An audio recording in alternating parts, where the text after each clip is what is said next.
Tapi nyo kata telat macam mana? Panen telat, lun panitia kata beliau. Lun panitia. Maka duduklah kami ngopi santai hampir 1 jam. Nah, kenapa bisa ngopi santai 1 jam? Karena kita tahu bahwa acara belum dimulai.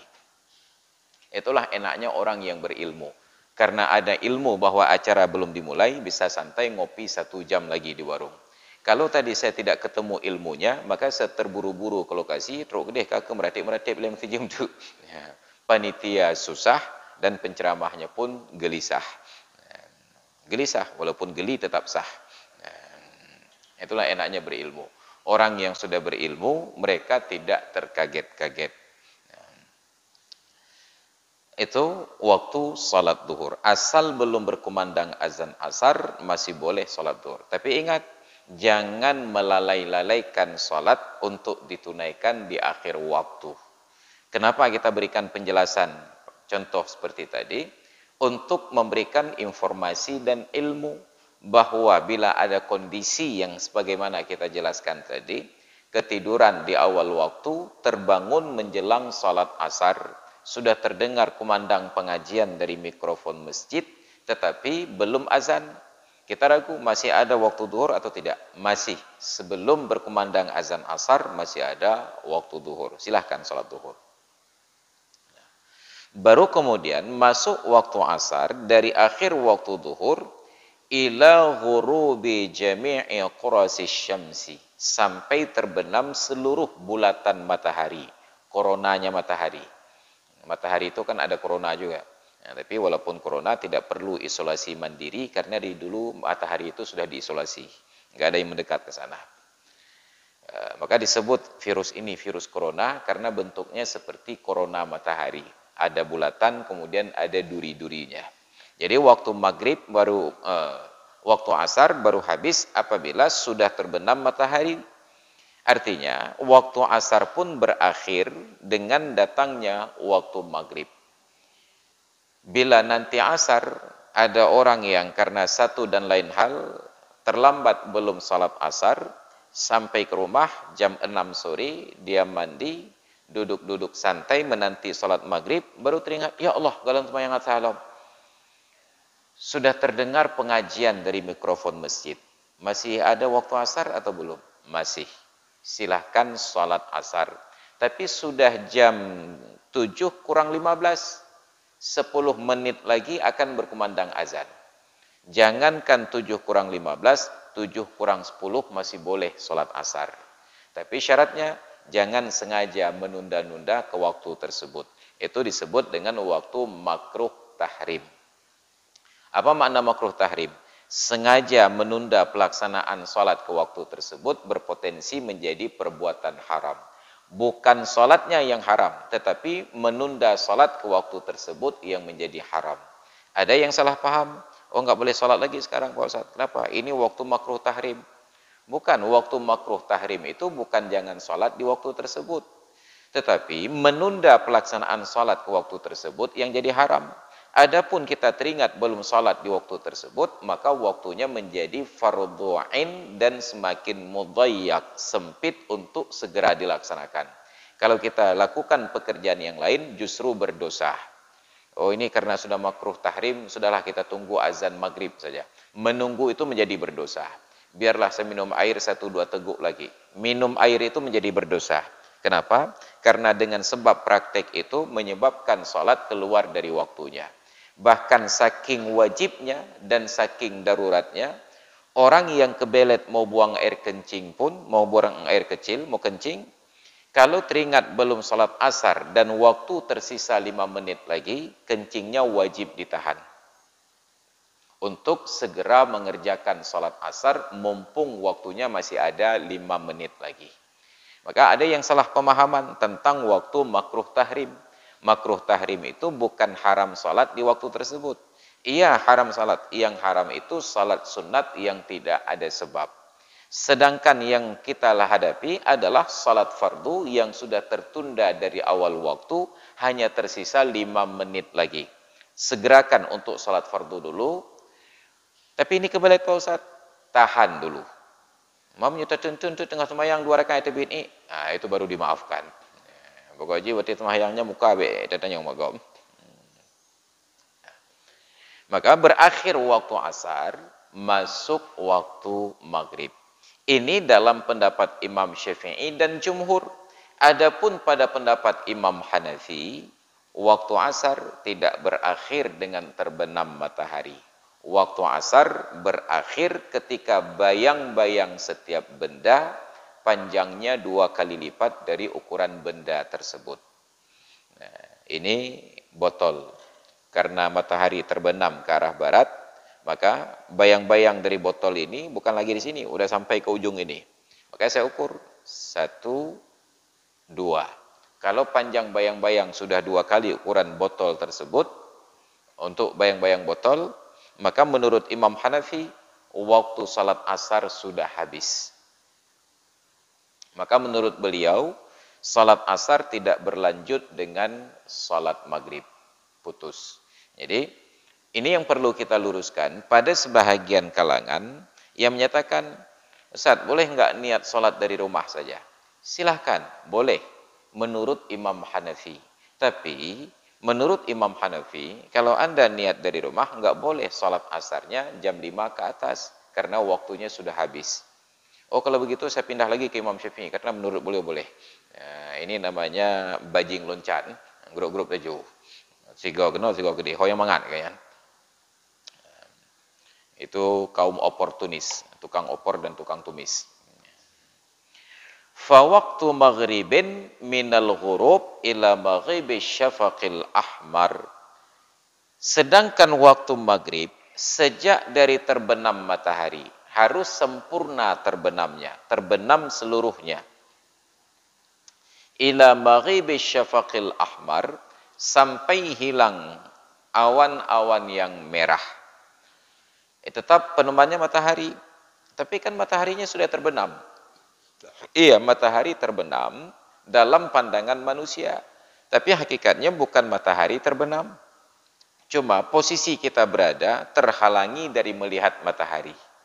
Sedangkan bulan tidak terhalangi dari disorot oleh matahari. Demikian pula awan-awan.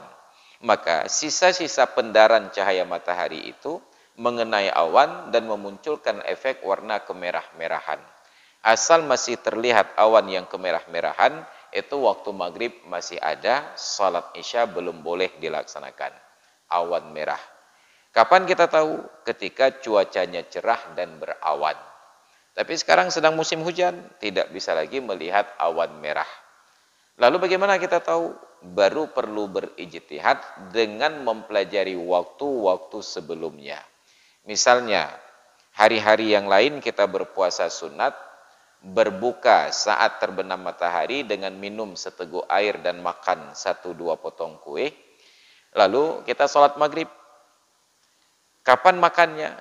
Nanti kalau sudah benar-benar terasa lapar. Biasanya terasa lapar itu ketika awan merahnya sudah hilang. Berarti waktu isya baru benar-benar lapar. Jadi praktek berulang-ulang itu menjadi ukuran. Begitu terjadi mendung, awan tidak terlihat, maka dipelajari. Ini sudah terbenam matahari. Sudah habis waktu isya, maghrib atau belum? Sudah, coba perhatikan. Ada terlihat awan merah atau tidak? Memang nggak terlihat sama sekali Pak Ustadz. Kenapa? Karena mendung. Kalau begitu coba perhatikan keadaan perut. Sudah minta makan atau tidak? Kalau sudah minta makan, ya berarti praktek sebelum ini, kalau sudah tidak tahan lagi, karena sudah sangat lapar, itu sudah masuk waktu isya. Atau, orang-orang yang biasanya setelah salat maghrib, wirid baca Al-Quran, misalnya baca Yasin, kebiasaannya, setelah selesai salat maghrib, sempat baca Yasin 2 kali tamat, baru berkumandang azan isya. Ini hujan Pak Ustadz, mendung, gak bisa lihat apakah masih ada waktu maghrib atau belum. Sudah berapa kali baca Yasin? Baru 1 kali, baca sekali lagi. Habis 2 kali, barulah masuk waktu isya. Makanya Yasin itu luar biasa. Kata orang-orang bijak, Yasin itu punya khasiat untuk mendinginkan air panas. Jadi kalau disuguhkan air panas dalam gelas, katanya baca Yasin 2 kali, insya Allah dingin airnya. Kiban BLP 2 go udah baca Yasin. Di tengah jum abi hotel. Ya. Itu bukan karena baca Yasin, tapi karena waktu sudah berlalu setengah jam. Kita ambil lebih rumah. Itu disebut dengan tajribah, dengan praktek yang berulang-ulang. Fawaktu isya'in, sedangkan waktu isya min maghibis syafaqil ahmar, dimulai sejak dari hilangnya awan-awan merah. Qala syekhuna, kata Syekh Zakaria Al-Ansari, wa yanbaghi nadbu tadkhirihi li zawalil asfar wal abyad khurujan minal khilafi man aujaba dzalika. Kata Syekh Zakaria Al-Ansari, menurut sebahagian ulama sepatutnya salat Isya walaupun masuk waktu dengan sebab hilangnya awan merah, sunat untuk ditunda pelaksanaan salat Isya sampai hilang awan yang kuning-kuning dan yang putih-putih. Sampai tidak terlihat lagi baik awan kuning ataupun awan putih. Itu dalam kondisi cuaca normal. Makanya salat Isya itu lebih baik ditunda sedikit untuk memastikan bahwa waktunya sudah masuk. Sebagaimana salat subuh lebih baik ditunda sedikit untuk memastikan bahwa fajar itu sudah terbit. Itu yang kita jelaskan dulu. Orang Arab menjadikan interval waktu antara azan dan qomat itu dalam durasi yang panjang. Salat zuhur, asar, dan isya antara azan dan qomat itu 15 menit. Itu zuhur, asar, dan isya. 15 menit setelah selesai azan baru qomat. Untuk salat maghrib 10 menit setelah selesai azan baru qomat. Sedangkan kita 10 menit itu untuk salat subuh. Sedangkan salat subuh di Arab 25 sampai 30 menit setelah azan baru qomat. Kenapa? Karena pada waktu subuh itu ada kerawanan sedikit. Orang sedang tidur lelap. Maka dibangunkan orang tidur itu dengan tambahan kalimat pada azan yang disebut kalimat taswib. As-salatu khairum minan naum. Salat itu lebih baik daripada tidur. Itu naum itu mad layyin, panjangnya hanya 1 alif ataupun 2 harakat. Tapi sampai di Aceh menjadi 3 alif panjangnya. As-salatu khairum minan naum. Ucap keung dia. Padahal mad layyin itu hanya 1 alif ataupun 2 harakat. Coba dengar muazin dari Arab. Jangan Arab Saudi, mereka itu terlalu ketat. Misalnya kita ambil yang dari Mesir. Enggak pernah panjang naum itu lebih daripada 1 alif. As-salatu khairum minan naum. Begitu saja. Itu sama seperti pada qunut. Matnya mat layyin. Jadi ada baris fathah sebelumnya bertemu dengan waw mati ataupun ya mati. Pada doa qunut itu mat layyin juga karena ada baris fathah bertemu dengan ya mati. Allahumma hdina fi man hadait wa afina fi man afait wa tawallana fi man tawallait wa barik lana fi ma a'tait wa qina bi rahmatika syarra ma qadait. Itu mat layyin. Tapi sampai ke Aceh, mat layyin yang mati huruf ya berubah dari layyin menjadi bunyi e. Maka enggak ada nama orang di Aceh itu Husain, yang ada Husain. Seharusnya Husain. Kita baru benar menyebutnya apabila ada i di ujung, Husaini.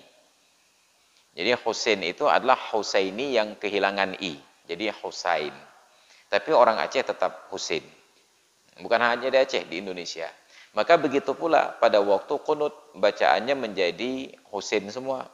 Allahumma hdina fi man hadait وعافنا فيمن عافيت وتولنا فيمن توليت وبارك لنا فيما أعطيت وقنا برحمتك شر ما قضيت. Itu di kampung-kampung, termasuk di Cekeung.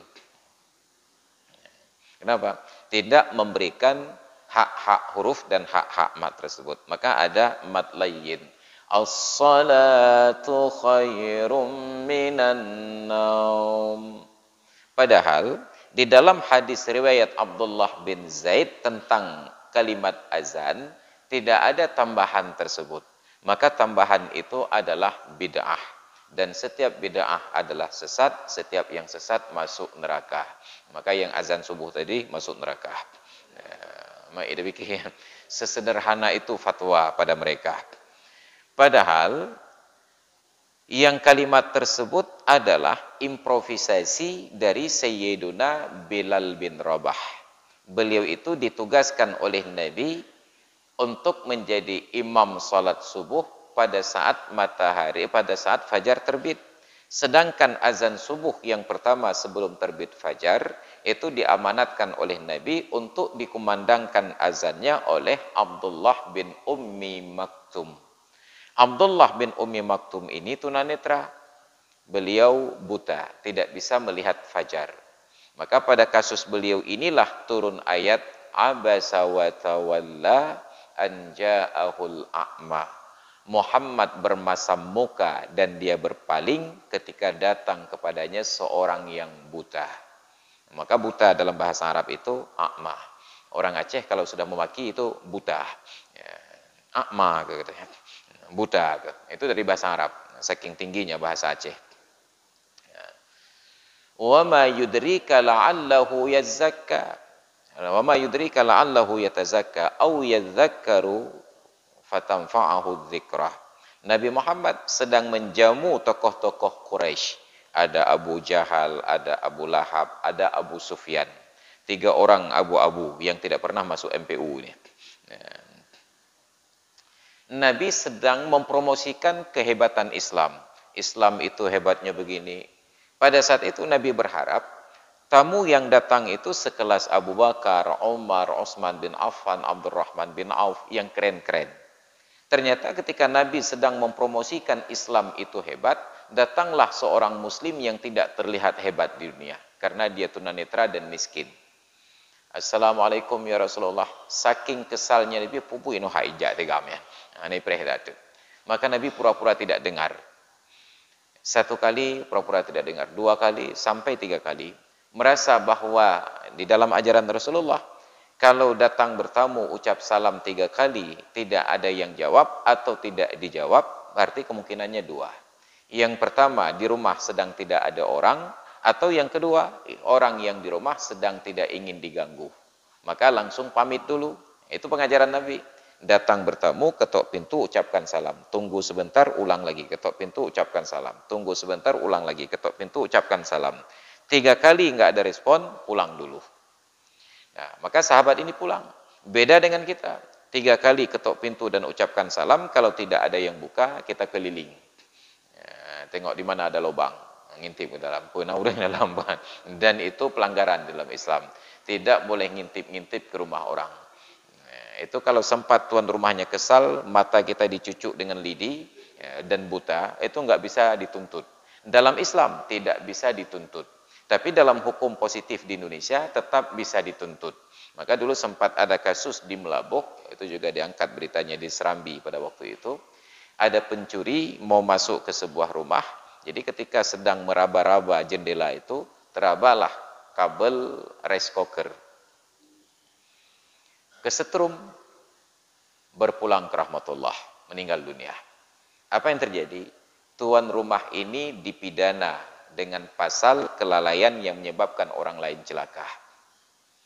Jadi karena kasus cok listriknya itu di rice cooker itu teraba oleh pencuri, pencuri meninggal dunia. Maka pemilik rumah dipidana. Makanya nanti ibu-ibu pulang ke rumah coba perhatikan cok listrik itu harus aman semuanya. Dan kalau malam-malam sebelum istirahat, sediakan nasi dulu dan tulis pengumuman, diharapkan kepada pencuri sebelum beraktivitas makan dulu agar tidak mati kelaparan. Itu hukum positif di Indonesia, benar-benar positif. Padahal